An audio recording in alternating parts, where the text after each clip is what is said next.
I could, but we had nothing to do with it. It was the training of our employees and our first responders and the heroic effort of our citizens to make a difference. This does give me an opportunity, though, to highlight a couple people that I think are absolutely special in our effort. I'm going to embarrass this person and ask Robin Edgeworth to stand. Robin, if you will stand. Robin was our incident commander the day of the tornado, and she has led our recoveries 5 years through.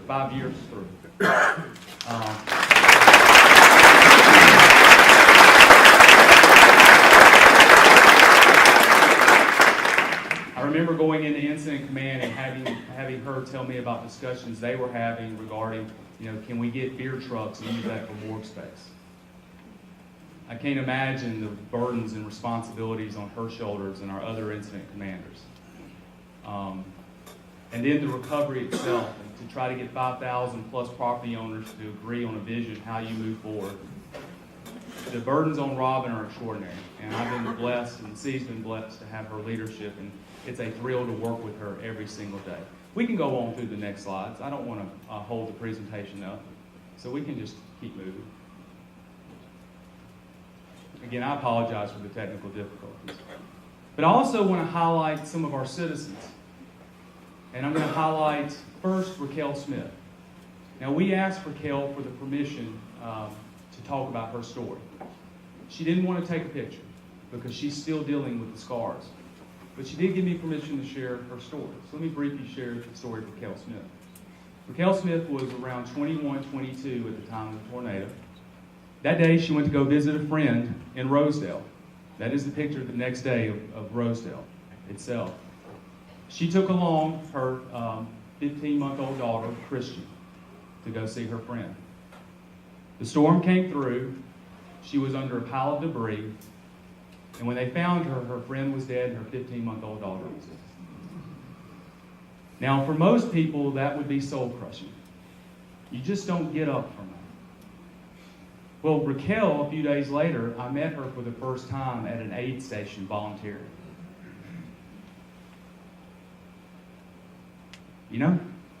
Wow. It still shakes me to my core to think about that. I don't think I could have the courage to do what Raquel could do. But that's what you see following these catastrophic events. You see people dig to a level that none of us think are imaginable. So oftentimes we hear about, the country's gone off on a bad path, or people are not as good as they used to be.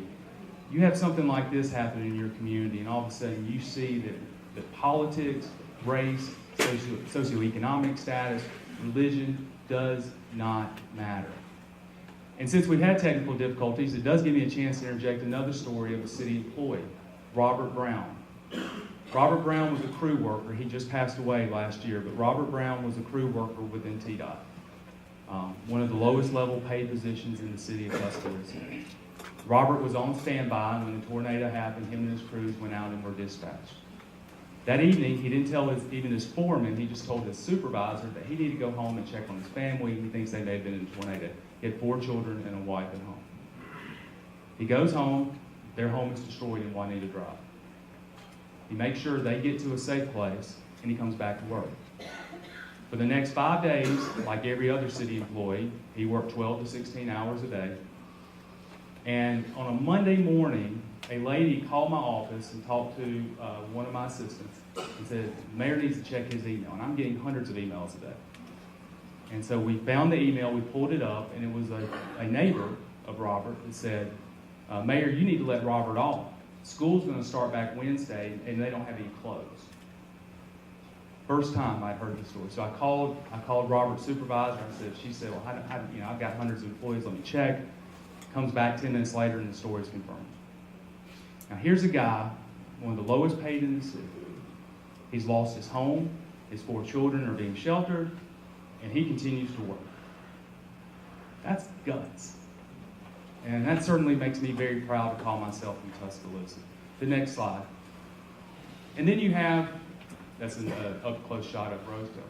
Then you have people like Shalair Giles Brown, Powell, who came from New Orleans. She was an evacuee. She lived on the West Bank in New Orleans. And so when Hurricane Katrina happened, she made her way, like a lot of people, up 5920 to Tuscaloosa and liked it so much that I decided to make it her home. That day, she worked at University Mall. They closed early. She went home, and she found herself right in the teeth of the next natural disaster. Again, none of us could have imagined what she's been through. And yet, there she is beside her new home.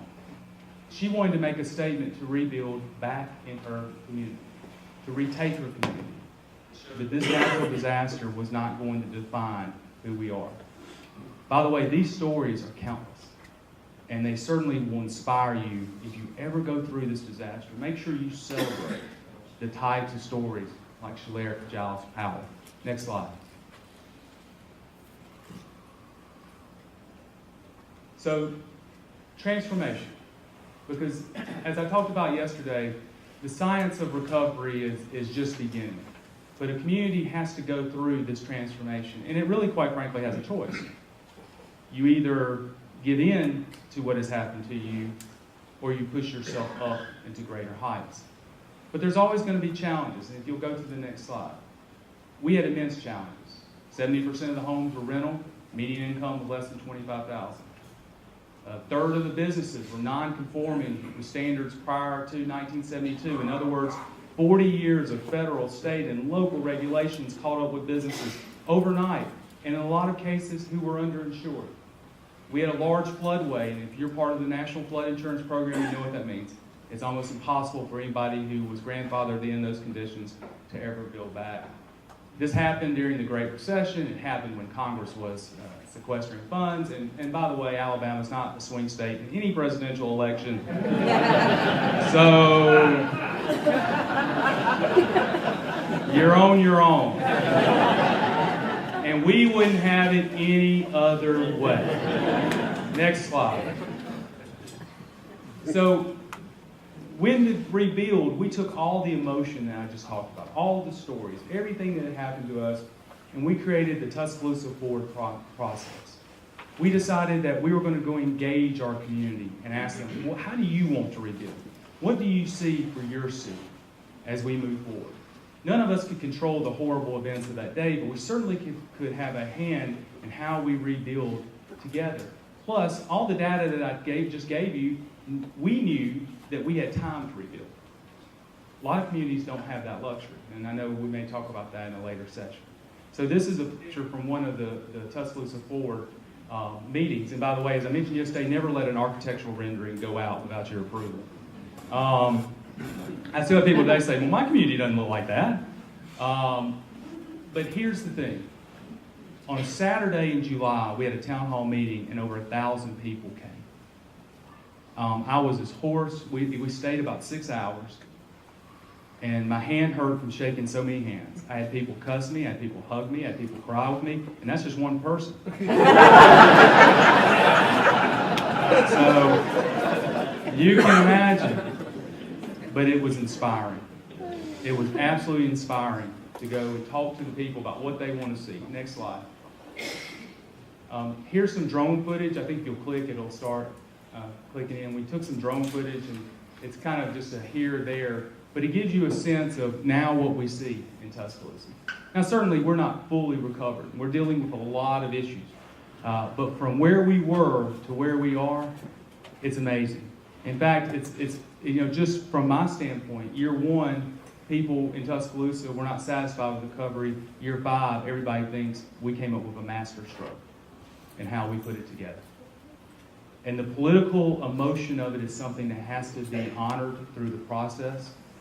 I had a mayor of a major city who went through a total catastrophe similar to Tuscaloosa, and he called me a couple of days after tornado. He said, Walt, you got to rebuild it the right way. You'd rather people be mad at you for 2 years than be mad at you for a lifetime. See, Tuscaloosa is my hometown. I hope to always live in Tuscaloosa. I don't ever want to think that we just got out. We just abandoned our people. Vision's not always easy, but it's absolutely essential in your rebuilding process. Next slide. And then we celebrated. You won't be able to hear the music, but it'll show a little bit of video. And the music was really good. Really, really good. But one of the things we've had to do was we use chalkboards to write down people's ideas, and we try to celebrate that as much as possible. And here, large portion of the video is from the Alberta School of Performing Arts that was rebuilt in a community that was absolutely devastated. It's a lot of fun to celebrate recovery, celebrate us coming back. So we'll go to the next slide. So these are the raw statistics, and I will close on this. These are the statistics we like to point to highlight our recovery, and we put really fancy infographics out there to really impress you and sell you on our propaganda about what we've been doing every single day. But in the end, and in the final analysis, don't ever forget this. It's easy in our business to talk about statistics. It makes it more acceptable. It sanitizes it. It helps us emotionally to deal with all these cascading problems around it.